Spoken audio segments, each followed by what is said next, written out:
leí un artículo que titulaba El Evangelio de la Avaricia y me llamó mucho la atención el título, ¿no? Así que me puse a leer este artículo y el artículo fue escrito por una autora, una hermana, y en este artículo esta hermana hace una crítica a aquellas iglesias en las que domingo a domingo se habla sobre el dinero y se enseña sobre la prosperidad material, sobre la búsqueda de las riquezas, donde prácticamente dicen que un cristiano no puede ser pobre. Y si un cristiano es pobre es porque está pecando o porque está haciendo algo mal.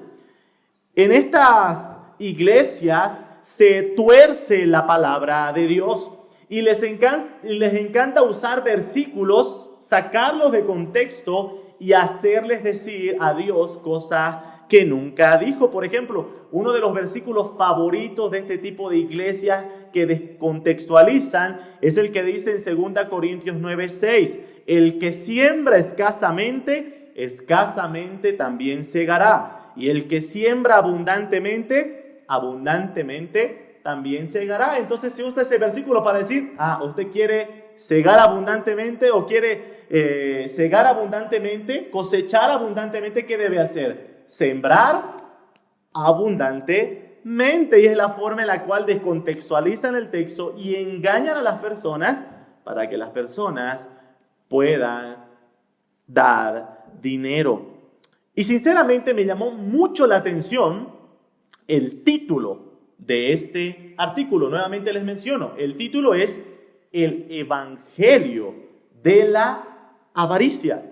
Porque verdaderamente este tipo de mensajes es tan atractivo a las personas porque se enfoca en alentar algo que ya las personas tenemos por nuestro corazón pecaminoso, que es la avaricia. Y claro, estas iglesias están repletas porque predican un evangelio que alienta la avaricia del corazón del hombre. ¿Quieres hacerte rico? Ven a mi iglesia para que seas rico. Entonces, claro, las personas por el corazón avaricioso van y llenan todas esas iglesias. Continuando con nuestro estudio consecutivo del Evangelio de Lucas, hoy vamos a estar meditando, amados hermanos, sobre este pecado, el pecado de la avaricia y la advertencia que hace nuestro Señor Jesús a sus discípulos de cómo guardarse y luchar contra este pecado. Vamos a meditar en el pasaje que tuvimos dando lectura, Lucas capítulo 12, desde el versículo 13 al 31, y vamos a ver 3 puntos en esta mañana. Punto número 1, el contexto de una parábola. El contexto de una parábola. Número 2, la parábola del rico insensato. Y punto número 3, la conclusión de la parábola. La conclusión de la parábola. Así que, hermanos, entramos a nuestro punto número 1, el contexto. Antes de que podamos ver en nuestras Biblias, ahí vemos el título que le pusieron, que es el rico insensato. Antes de que nosotros veamos esta parábola muy conocida, hay un contexto previo, que es lo que vamos a ver en este primer punto. Como vimos en anteriores sermones, amados hermanos, al iniciar el capítulo 12, nos indica un poco el contexto de qué estaba haciendo el Señor Jesús. Por ejemplo, volvemos al principio del capítulo 12. Al principio del capítulo 12 se dice que juntándose por millares la multitud, tanto que unos a otros se atropellaban, comenzó a decir a sus discípulos primeramente. El Señor Jesús se encontraba caminando y muchas personas, millares, una multitud le rodeó para ya sea escuchar sus enseñanzas o esperar que el Señor quizás haga algún otro milagro. La cosa es que multitud de personas estaban rodeando al Señor Jesucristo. Ahora, vamos al versículo 13, donde inicia nuestro pasaje. En ese contexto de una multitud rodeándole, dice que le dijo uno de la multitud, apareció un hombre. ¿Se acuerdan que durante los anteriores sermones hemos estado viendo cómo Jesús estuvo hablando primeramente a sus discípulos. De toda la multitud, el Señor se enfocó primeramente a sus discípulos, pero ahora se dice que de la multitud, de las demás personas que estaban escuchando, una persona, un hombre, se acercó para preguntarle, para decirle una cosa. Versículo 13. ¿Cuál es la petición de este hombre? Maestro, di a mi hermano que parta conmigo la herencia. Di a mi hermano que parta conmigo la herencia. Nos señala que la petición de este hombre era que el Señor Jesús pudiera ser de juez o intermediario para un problema de herencia. Bueno, hermanos, un paréntesis. No es algo nuevo los problemas de herencia, ¿se dan cuenta? Hoy en día es muy común encontrar conflictos familiares, conflictos fuertes por problemas de herencia. Hermanos, quizás peleando, luchando. Yo recuerdo una historia que contaba siempre mi abuelo, que por un problema de herencia, sus cuñados de mi abuelo se amenazaban hasta de muerte con tal de apropiarse de la mayor cantidad de terreno. No es algo muy lejano a lo que vivimos hoy en día, ¿verdad, hermanos? Problemas de herencia. Bueno, era la petición de este hombre. Ahora, algo llamativo, amados hermanos, es que nosotros vemos en el versículo 14, cualquiera esperaría que, bueno, el Señor Jesús, ¿quién puede ser más sabio que Él? Ayudar a este hombre con este problema de herencia. Pero vemos en el versículo 14 algo llamativo. Versículo 14 dice, mas Él le dijo, hombre, ¿quién me ha puesto sobre vosotros como juez o partidor? Ahora, hermanos, ¿por qué el Señor Jesús no accedió a la petición de este hombre? ¿Por qué no le ayudó a ser como juez o intermediario para la repartición de herencia? Hay algunos que señalan que probablemente el Señor Jesús no quiso hacer esto como una forma de indicar de que hay personas responsables, hay autoridades a las cuales pueden acudir quizás. Otros señalan que quizás la razón por la que el Señor Jesús no quiso tomar parte en esta petición es porque el Señor Jesús quería mostrarle que ese no era el motivo de su venida. El Señor Jesús no vino a esto, pero varios comentaristas sugieren, y es lo que yo concuerdo, que la razón por la que el Señor Jesús no quiso formar parte o ayudar en la petición de este hombre, la encontramos en el versículo 15. Si ustedes se dan cuenta, antes de que leamos el versículo 15, si ustedes se dan cuenta, no encontramos más explicación del hombre. La petición del hombre es, tengo un problema de herencia, mi hermano, dile que comparta la herencia conmigo. Pero no hay más detalles, no sabemos cuál era la situación, si verdaderamente lo que estaba diciendo el hombre era real, si verdaderamente su hermano no estaba compartiendo con él la herencia. No encontramos más detalle. Pero el versículo 15, el Señor Jesús da una advertencia. Y esta advertencia no la da de la nada, sino que muchos comentaristas dicen, probablemente Jesús la está dando porque esta advertencia refleja la realidad del corazón de este hombre que estaba haciendo esta petición.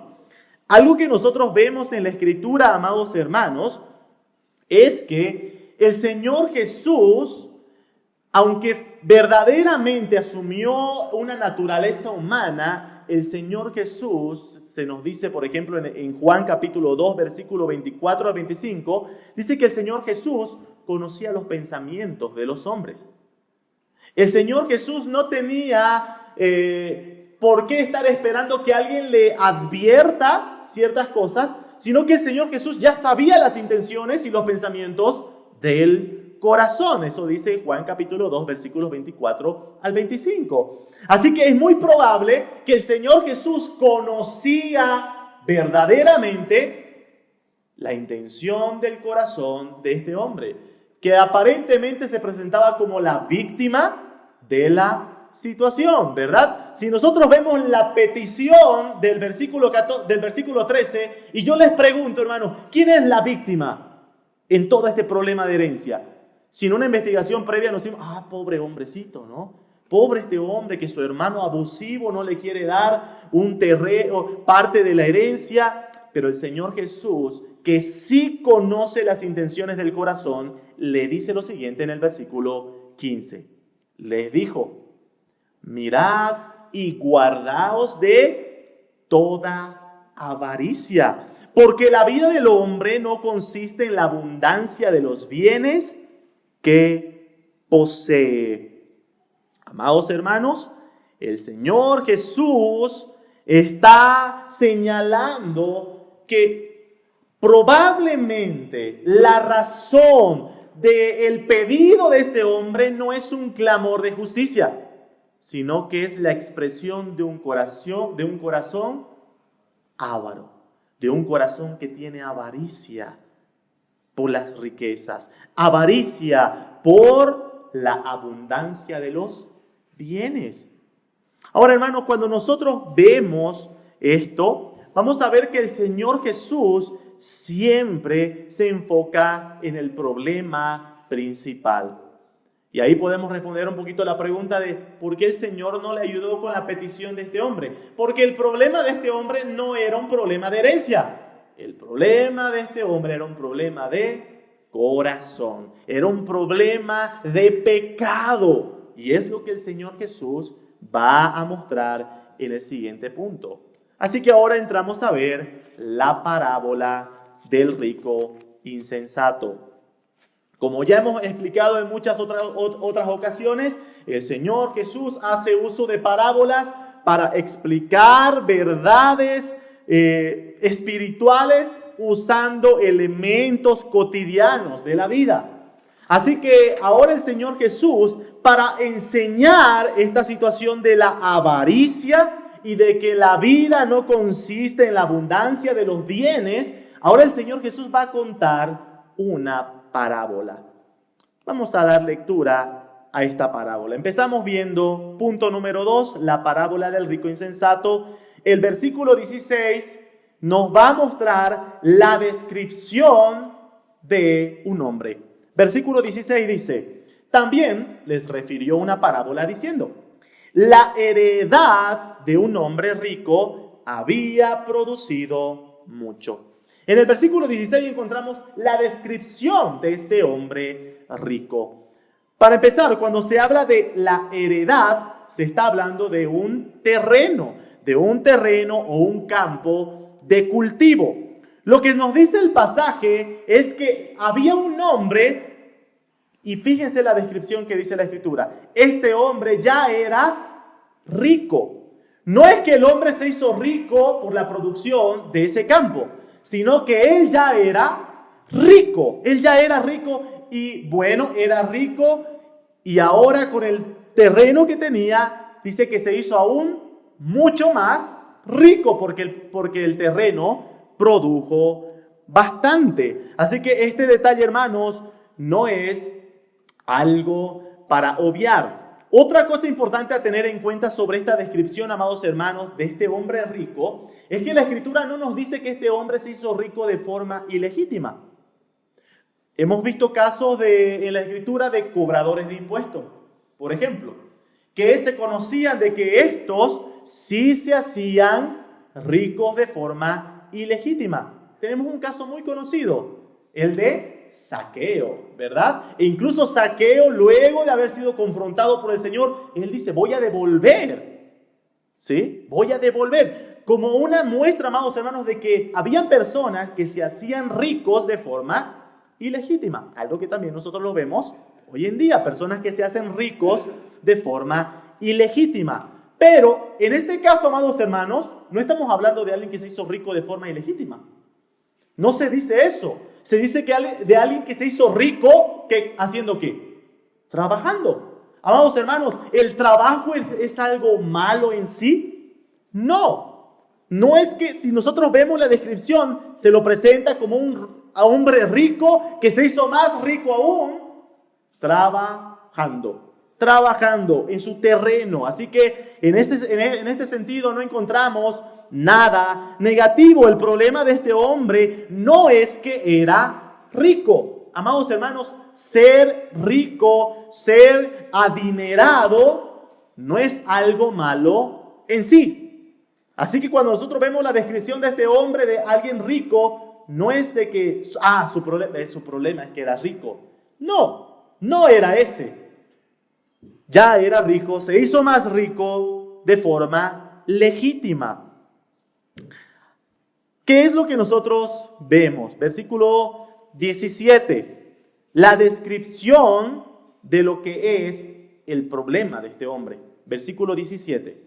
Y él, dice la parábola, pensaba dentro de sí diciendo: ¿qué haré porque no tengo dónde guardar mis frutos? Versículo 18. Y dijo: esto haré, derribaré mis graneros y los edificaré mayores, y allí guardaré todos mis frutos y mis bienes. La descripción del problema de este hombre. Recordemos que el Señor Jesús está diciendo esta parábola para mostrar el peligro de la avaricia, ¿verdad? El peligro de la avaricia. Y aquí encontramos en estos versículos la descripción del problema de este hombre, que era justamente la avaricia. La avaricia. ¿Qué significa avaricia, amados hermanos? Voy a leer dos conceptos que nos pueden ayudar a entender qué es la avaricia. La avaricia, en su traducción literal de la palabra avaricia o codicia, significa la sed de tener más y más. Ese es el significado literal de la palabra. La sed de tener más y más. ¿Cómo podríamos entender el concepto de avaricia basado en este significado? Algo que nos pueda ayudar. No sé si usted alguna vez, luego de haber hecho ejercicio, mucho ejercicio, vienen y le ofrecen un rico vaso de Coca-Cola fría, ¿verdad? Pregunto, ¿la Coca-Cola quita la sed? No. Ustedes se van a dar cuenta que cuando una persona toma Coca-Cola, ¿qué es lo siguiente que quiere? Otro vaso, porque ese dulce o algo que hace que la persona tome y no quede satisfecha y quiera más y más, ¿verdad? Es muy diferente que cuando alguien tiene sed, toma agua y eso verdaderamente aliviana la sed, ¿verdad? Pero con la Coca-Cola no funciona así. La Coca-Cola simplemente produce ese deseo de querer más y más y más. Ese es el concepto de lo que significa avaricia. Es la idea de tengo sed y esto me va a llenar, pero en realidad no me llena, sino que quiero más y más y más. Eso es la avaricia. Un comentarista dice lo siguiente sobre la avaricia. La avaricia es el deseo incontrolable por acumular bienes y riquezas, más allá de los necesarios. Pero ahí no termina el concepto. Con la única intención de atesorarlos para sí mismos. Eso es avaricia. La avaricia es el deseo incontrolable. Quiero más bienes, más riquezas. ¿Pero para qué? ¿Para qué quiero esos bienes, más riquezas? Ya tengo lo necesario, no estoy satisfecho con estos. Quiero más, ¿pero para qué? Para mí mismo. Para satisfacer mis deleites. O simplemente acumularlos. Ahora, hermano, esa es la descripción que nosotros vemos que hace el Señor Jesús de este hombre. Este hombre que era rico, probablemente se hizo rico de forma legítima, no hizo nada malo, no tiene nada de malo ser rico, pero sí había un problema en su corazón. Y el problema de su corazón era este pecado de la avaricia, de quiero tener cada vez más y más y más, simplemente por acumular. ¿No es lo que vemos con muchos hoy en día millonarios? ¿Qué hacen con su dinero? Vemos que se compran un auto. Necesito un auto. Me compro un auto. Pasa el tiempo y dice, necesito un auto más grande, ¿no? Pasa el tiempo, necesito un auto más lujoso, uno del año, ¿verdad? Me compro un modelo 2024 y tristemente si me lo compro en diciembre, en enero, ¿cuál voy a querer? El de 2025. Y luego pasa el tiempo y digo, ya no me es suficiente un auto, sino que voy a querer 2. Hay personas que tienen tanto dinero que tienen colecciones de automóviles, que ni los usan, pero los tienen coleccionados. ¿Por qué pasa eso, hermanos? La avaricia del corazón. No lo necesito, ya no necesito, simplemente quiero más y más y más. Esa es la descripción de este hombre. Pensaba dentro de sí, quiero obtener más, pero estos mis graneros ya son pequeños, voy a construir más grande para que pueda acumular cada vez más y más. La descripción de la avaricia. Amados hermanos, en el griego, el idioma original de este texto, en este pasaje, en la parábola del rico insensato, comentaristas dicen que en el idioma original se utiliza el pronombre yo, mi o mis 12 veces. 12 veces. El Señor Jesús, contando la parábola sobre este hombre, empieza a decir, esto haré yo, derribaré yo mis graneros y los edificaré yo, todo yo, mi. ¿Qué muestra eso de una persona que solo pensaba en él mismo? Descripción de avaricia. Quiere más y más con el único propósito de sí mismo. Amados hermanos, como les mencionaba anteriormente, los bienes y las riquezas no son malos en sí mismos, no son pecaminosos. El problema está en el corazón del hombre. Por ejemplo, hermanos, un trabajo puede ser de bendición para una persona. Puede ser de bendición para una persona porque puede significar el sustento para él y su familia. Pero el mismo trabajo puede ser un perjuicio para la misma persona y puede serle de tropiezo. ¿Cuál es la diferencia? El corazón con el que la persona ve tal trabajo o tal provisión. La motivación del corazón es lo que hace la diferencia. Por ejemplo, el apóstol Pablo le escribe a Timoteo y le dice que hable a los ricos de ese tiempo. Habían creyentes que tenían muchas posesiones.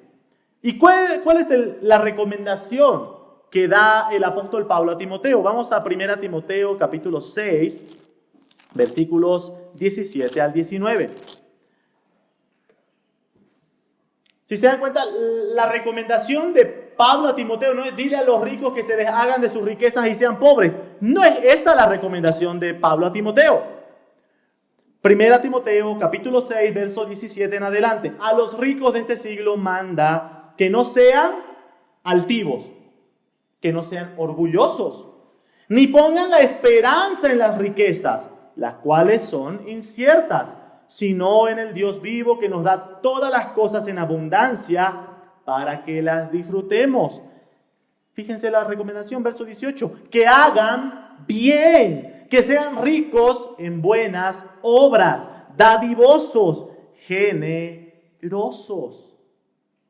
¿Se dan cuenta, amados hermanos? Ser rico, tener bienes y posesiones, no es algo malo en sí mismo, sino es el corazón con el que tenemos tales bienes y posesiones. ¿Qué hacemos con eso? Si usted no es rico y anhela ser rico, ¿cuál es la motivación de serlo? ¿Quiere atesorar simplemente? quiere llenar sus graneros para tenerlos acumulados ahí. O si usted ya el Señor le ha provisto en abundancia, ¿qué hace con lo que el Señor le ha provisto? Quizás estas recomendaciones de Pablo es importante. Seamos dadivosos, generosos, hagamos el bien a aquellos que quizás lo necesitan. Amados hermanos, la avaricia es un pecado que no es muy visible a la persona que lo tiene. La persona que tiene la lucha con el pecado de la avaricia no es que se da la de cuenta de, sí, soy avaro. No. Amados hermanos, es un pecado a tener cuidado. Y vamos a ir viendo más adelante las recomendaciones del Señor Jesús de cómo luchar contra este pecado. Volvemos a nuestro pasaje en Lucas. Lucas capítulo 12. Y como veíamos, este hombre, debido por su corazón pecaminoso, decía en la avaricia, quiero acumular más riquezas. Pero algo que nosotros vemos en este hombre, versículo 18, dice, esto haré, derribaré mis graneros y los edificaré mayores, y allí guardaré todos mis frutos. Y presten atención al versículo 19. Y diré a mi alma, alma, muchos bienes tienes guardado para muchos años. Repósate, come, bebe, regocíjate. Amados hermanos, algo que nosotros vemos con el pecado de la avaricia es que como otros pecados, nunca viene solo. Algo evidente es que este hombre no solamente acumulaba riquezas, sino que se vanagloriaba de tales riquezas. Es lo que Pablo le dice a Timoteo, que los ricos no sean altivos, que no sean orgullosos. Y es que, amados hermanos, el pecado de la avaricia siempre viene de la mano con el pecado del orgullo. Trae orgullo el corazón. Y es algo evidente en el corazón del hombre de la parábola.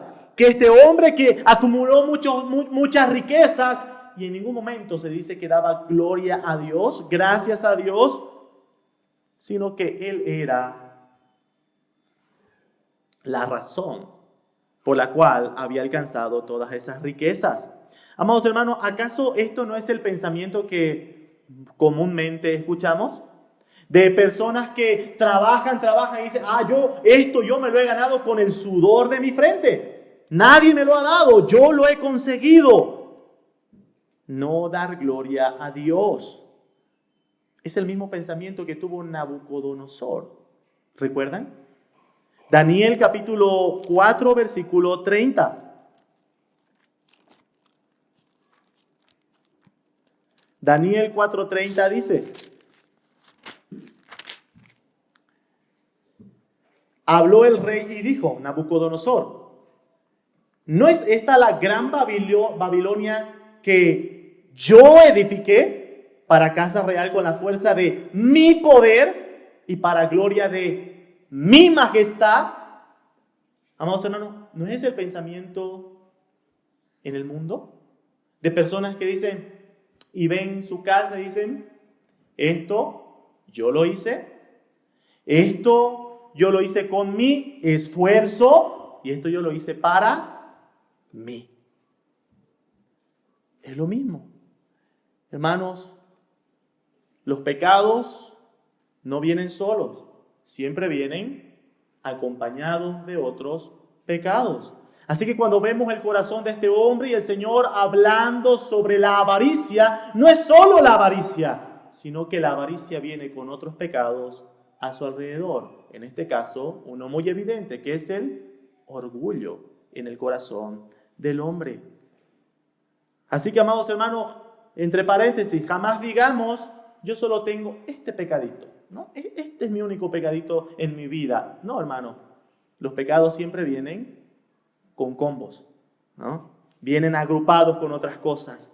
Así que siempre nos guardemos del pecado, hermano, porque nunca viene solo. Veíamos el versículo 19, donde este hombre dice: voy a acumular y voy a decir a mi alma: alma, muchos bienes tienes guardado para muchos años, repósate, come, bebe, regocíjate. Hermanos, este es el engaño del pecado de la avaricia. Es el engaño. ¿Por qué es el engaño? ¿Cuántas personas ustedes quizás han escuchado historias que han emigrado a otro país y dicen: voy a trabajar 10 añitos, consigo para mi casa y vuelvo? ¿Y cuántos nunca han hecho eso? Van, trabajan tanto tiempo y luego dicen: más tiempo y más tiempo. Es el engaño de la avaricia. Es lo que comúnmente se llama como el sueño americano. Es la idea de decir: voy a ir allá porque allá se gana harto dinero y voy a trabajar este tiempito para que después vuelva y yo disfrute de lo trabajado, ¿no? Es el engaño de la avaricia. ¿Pero por qué es un engaño, amados hermanos? Aquella ilusión de acumular y acumular para luego regocijarme de lo trabajado, hermanos, es el triste pensamiento que predomina en el mundo.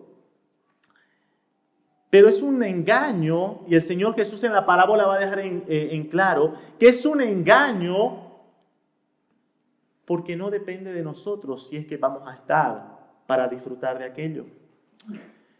Siempre recuerdo con mucha tristeza la historia de una tía, que ella trabajó durante 39 años en una empresa, aportando para su jubilación, ¿sí? Y el objetivo de ella quizás era: quiero trabajar y tener tanto porcentaje de jubilación para luego estar tranquilo, ¿no? Tranquila.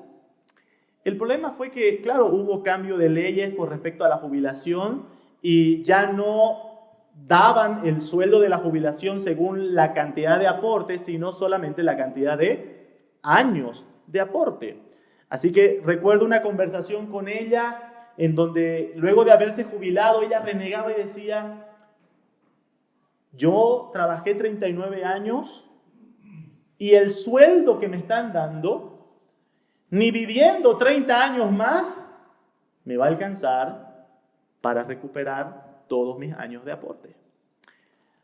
Aquello que me hace recordar con mucha tristeza es que un año después de que ella se jubiló, ella falleció. Y claro, todos los años trabajados, el dinero acumulado, los aportes, se quedó ahí. Algo muy triste como la historia de este hombre en la parábola. Este hombre que acumuló y decía: ahora sí, ya tengo suficiente, ahora voy a disfrutar. Versículo 20. Pero Dios le dijo: necio, esta noche vienen a pedirte tu alma, y lo que has provisto, ¿de quién será? ¿Por qué es un engaño, hermanos, del pecado de la avaricia? Esta descripción que veíamos en el verso 19. Porque nos dice la Escritura de que el único que controla qué será el día de mañana es Dios. Este hombre jamás en sus planes estaba: me voy a morir en tal día, ¿no? Él no tomaba en cuenta aquello. Amados hermanos, esto es lo que pasa cuando nosotros no tomamos en cuenta a Dios. En el libro de Santiago, capítulo 4, versículos 13 en adelante, se nos muestra por qué esta actitud es necia. Santiago, capítulo 4. Versículo 13 dice: vamos ahora los que decís: hoy y mañana iremos a tal ciudad y estaremos allá un año y traficaremos y ganaremos. Vamos, voy a trabajar allá y este es el plan que tengo para hacer. Versículo 14, ¿por qué es necio este pensamiento? Cuando no sabéis lo que será mañana. Porque ¿qué es vuestra vida? ciertamente es neblina que se aparece por un poco de tiempo y luego se desvanece. Amados hermanos, este pensamiento es necio porque hace a un lado el aspecto fundamental de que nuestra vida es neblina. Y que aquel que es el dueño de la vida es Dios, no nosotros. Nosotros no somos soberanos. Nosotros no planificamos y todo se cumple, sino que todo lo que planificamos depende de la voluntad de Dios. De la voluntad de Dios. Así que esa es la parábola del rico insensato. Pasamos a nuestro último punto, la conclusión de la parábola. El Señor Jesús va a dar la explicación, va a dar las aplicaciones de la parábola. Volvemos a nuestro pasaje, Lucas capítulo 12. Lucas capítulo 12, desde el versículo 21. Y algo, hermanos, para quizás aclararles importante, es que en nuestras Biblias tenemos esos títulos en negrilla, ¿verdad? Donde luego del versículo 21 está la separación que dice el afán y la ansiedad. La realidad, amados hermanos, es que todo eso forma parte del mismo discurso. El Señor Jesús continúa aplicando la idea de la parábola, así que no es una idea aparte. ¿Qué es lo que vamos a ver? La conclusión de la parábola. En el versículo 21, el Señor Jesús da una conclusión general. ¿Cuál es la conclusión de la parábola? Verso 21. Así es el que hace para sí tesoros y no es rico para con Dios. La primera conclusión es que así de necio es el pensamiento del hombre que vive para sí mismo y no toma en cuenta a Dios. En Mateo capítulo 6, versículo 24, la palabra del Señor dice, ¿por qué es así? Mateo capítulo 6, verso 24. Ninguno puede servir a dos señores, porque o aborrecerá al uno y amará al otro, o estimará al uno y menospreciará al otro. No podéis servir a Dios y a las riquezas. Hermanos, este pasaje nos señala que el peligro con las riquezas es que la sobreestimación, el amor a las riquezas, siempre resulta en menosprecio a Dios. Siempre resulta en menosprecio a Dios. El amor por las riquezas nos hace valorar lo material como superior a las cosas espirituales. ¿Se acuerdan la historia del joven rico que tenía muchas posesiones? Y él decía, ¿qué puedo hacer para heredar la vida eterna? Y el Señor Jesús le dice los mandamientos. ¿Ha hecho esto? Y el joven rico se jactaba y dice, sí, yo he cumplido todo desde mi juventud. Pero Jesús le dice, vende todo lo que tienes y dalo a los pobres y sígueme. Y la reacción de este hombre joven, rico, que se menciona, fue que se puso triste porque tenía muchas posesiones. El amor a las riquezas hace que nosotros valoremos o hace que nosotros veamos a lo material como superior a lo espiritual. ¿Cuántas personas hay que son diligentes, que son sumamente esforzadas y sacrificadas en las cosas materiales? Yo conozco personas que se despiertan 4 de la mañana para trabajar, esforzarse, personas que tienen 1, 2, 3 trabajos. Pero somos así de igual de sacrificados para lo espiritual. Si para lo material me sacrifico y estoy dispuesto a solearme, si para lo material estoy dispuesto a desvelarme, así igual somos de sacrificados para lo espiritual. Cuando nosotros amamos a las riquezas, amados hermanos, vamos a darnos cuenta que sí podemos ser diligentes por lo material, pero somos negligentes en lo espiritual. ¿Por qué sucede eso? Porque creemos que esto sí es importante y lo otro no. ¿Por qué te desvelas por trabajo? Es que es importante. ¿Por qué no leíste tu Biblia el día de hoy? Estaba cansado. No, es que no lo ves importante. ¿Por qué no oraste hoy? No hay otra excusa. Es porque no lo vemos importante. Hermanos, es eso lo que produce lo que dice el Señor Jesús. Nadie puede servir a las riquezas y a Dios. ¿Por qué? Porque o amas al uno y aborreces al otro, pero no vas a poder amar a los dos. No vas a poder amar a los dos. Esa es la conclusión general. Pero luego vemos aplicaciones dirigidas específicamente a los discípulos. Versículo 22. Ahora el Señor Jesús se va a dirigir, se va a enfocar específicamente a los discípulos. Versículo 22 dice, dijo luego a sus discípulos, por tanto os digo, no os afanéis por vuestra vida, ¿qué comeréis? Ni por el cuerpo, ¿qué vestiréis? La vida es más que la comida y el cuerpo que el vestido. Amados hermanos, el Señor Jesús quiere señalar como conclusión final hacia sus discípulos en estos versículos dos cosas en particular que vamos a ver en todo este pasaje. Número 1, a no afanarnos. Y número 2, a confiar en el Señor. No afanarnos. Este mandato, amados hermanos, el de no afanarnos, no es un llamado a la pereza.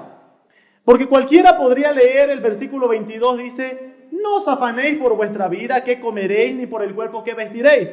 ¡Ujú! Entonces, nos sentaremos y dormiremos todo el día. ¿Por qué? Porque ¿para qué me voy a preocupar? ¿Por qué voy a comer?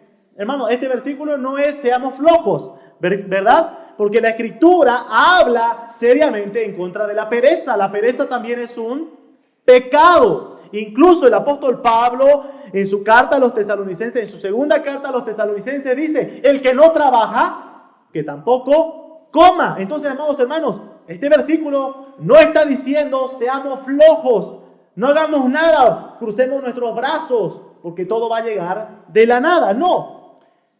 Todo está en entender qué significa ese mandamiento de no os afanéis. No se afanen. ¿Qué es afanarse? La palabra afanarse, amados hermanos, significa cortar o dividir en dos. De ahí viene la raíz. Es cortar o dividir en dos. Y cuando se usa esta palabra en el sentido de la vida de una persona, el pensamiento, la preocupación de una persona, está hablando de una persona que tiene su mente dividida en dos partes. No sé si alguna vez han usado ustedes la expresión o han escuchado a alguien decir, cuando dice, ay no sé dónde tengo mi mente, tengo en muchas cosas. Eso es afanarse. Tener la mente dividida en partes, ¿no? Estar preocupado por muchas cosas, ¿no? Eso es afanarse. Ahora, lo que está diciendo el Señor Jesús a sus discípulos es, no se afanen, no dividan su mente, no lleven las preocupaciones de una manera excesiva por todo. No se afanen. Y luego el Señor Jesús va a dar varios ejemplos, amados hermanos, va a dar varios ejemplos de la creación para mostrar cómo no tiene sentido afanarnos por muchas cosas. Por ejemplo, el Señor Jesús menciona diciéndoles no se afanen por la comida, ni por qué van a vestirse, ni por su vida. Y luego da estos ejemplos, versículo 24 en adelante. Pero el primer ejemplo, el ejemplo de los cuervos. Considerad los cuervos, versículo 24, que ni siembran, ni ciegan, que ni tienen despensa, ni granero, y Dios los alimenta. ¿No valéis vosotros mucho más que las aves? Este primer ejemplo es para mostrar que el creyente, los discípulos, no deben tener una preocupación excesiva por el alimento y el contraste está en que deben confiar que Dios provee. Dios provee. Ese es el ejemplo del versículo 24. El siguiente, versículo 25. ¿Quién de vosotros podrá con afanarse añadir a su estatura un codo? Ahora, con respecto a esta parte, amados hermanos, la palabra que nosotros vemos como estatura, algunos comentaristas sugieren que esta palabra también significa añadir tiempo de vida, largura de vida. No solamente el tamaño de estatura, sino prolongar tus días de vida. Y muchos sugieren que probablemente por el contexto incluso esa podría ser la traducción correcta. Cuando Jesús está diciendo afanarse o añadir a su estatura, no estaba hablando necesariamente del tamaño, sino está diciendo, ¿quién de los que estamos aquí puede con afanarse añadir tiempo a su vida? Lo que Jesús está diciendo es, nosotros no controlamos nuestro tiempo. Nadie, por más que se preocupe, va a poder añadir un segundo o un minuto más de vida a lo que Dios ya ha determinado para cada uno. ¿Qué es lo que está mostrando el Señor Jesús con este ejemplo? Es de que Él es el que tiene el control de nuestra vida. Él es el que tiene el control de nuestra vida. Y el siguiente ejemplo, versículo 27, nos lleva a ver los lirios. Considerad los lirios, como crecen, no trabajan ni hilan. Mas os digo que ni aun Salomón, con toda su gloria, se vistió como uno de ellos. No se preocupen con qué se han de vestir. Dios proveerá. Dios proveerá. Y esa es la conclusión del versículo 28. Y así viste Dios la hierba que hoy está en el campo y mañana es echada al horno, cuanto más a vosotros, hombres de poca fe. Amados hermanos, Dios provee el alimento. Dios es el que tiene el control de nuestra vida. Dios provee la vestimenta. Dios es el que gobierna. Y lo que Jesús, en su conclusión, quiere decirle cómo luchar contra la avaricia es entendiendo de que el que está en el trono es Dios y no nosotros. Cómo luchar contra el corazón de la avaricia, contra ese corazón de quiero alcanzar más y más. Saber de que tú no eres el dueño de tu vida, sino de que tu vida pertenece a Dios. Y no importa cuánto hagas, cuánto te afanes, tú vas a estar en este mundo hasta el día que Dios lo determine. No afanarse. ¿Cómo luchar contra este pecado de la avaricia? Confiando en el Señor. Hermanos, como decíamos, los pecados no vienen solo. El pecado de la avaricia siempre está al lado de la mano del pecado de descontentamiento también. Alguien que todo el tiempo quiere más y más, es alguien que no está satisfecho con lo que ya tiene. Es alguien que está desconforme con lo que el Señor ya le proveyó. No estoy satisfecho. Veo mi auto, no estoy satisfecho, quiero más. No estoy satisfecho con esto, quiero más. Tengo para lo necesario, sí, pero ya no quiero para lo necesario. Ahora quiero para mis gustos. Hermano, tengamos cuidado del pecado de la avaricia, porque viene de la mano con el orgullo, viene de la mano con inconformidad, descontentamiento, falta de gratitud a Dios. ¿Cómo luchamos con el pecado? Y aquí viene la conclusión final, versículos 29 a 31. ¿Cómo luchamos contra este pecado? Vosotros pues, no os preocupéis por lo que habéis de comer ni por lo que habéis de beber, ni estéis en ansiosa inquietud, porque todas estas cosas buscan la gente del mundo. Pero vuestro Padre sabe que tenéis necesidad de estas cosas. Pero buscad el reino de Dios. El Evangelio de Mateo hace un énfasis en esa frase. Dice, buscad primeramente el reino de Dios. ¿Cómo luchamos contra la avaricia? Buscando primeramente el reino de Dios. Amados hermanos, no podemos servir a dos señores. ¿Al cual vas a buscar primero? ¿Cuál es el que más te esfuerzas? Hermanos, yo entiendo. Trabajamos, nos esmeramos. Hay personas que trabajan entre 8, 10, 12 horas al día. Y hermanos, y si es parte de la provisión del Señor para tu hogar, amén. Pero si tú no eres igual de esforzado, si tú no eres igual de diligente y sacrificado por lo espiritual, significa que consideras lo material más importante que lo espiritual. Y hermano, es un pecado. Busquemos primeramente el reino de Dios y su justicia. ¿Y qué es lo hermoso? Que el Señor quiere consolar el corazón de sus discípulos. Y todas las demás cosas vendrán por añadidura. ¿Por qué? El consuelo está en el versículo 30. Porque nuestro Padre sabe que tenemos necesidad de estas cosas. Amados hermanos, nuestro Padre no es un Padre que no se compadece de la necesidad de los suyos.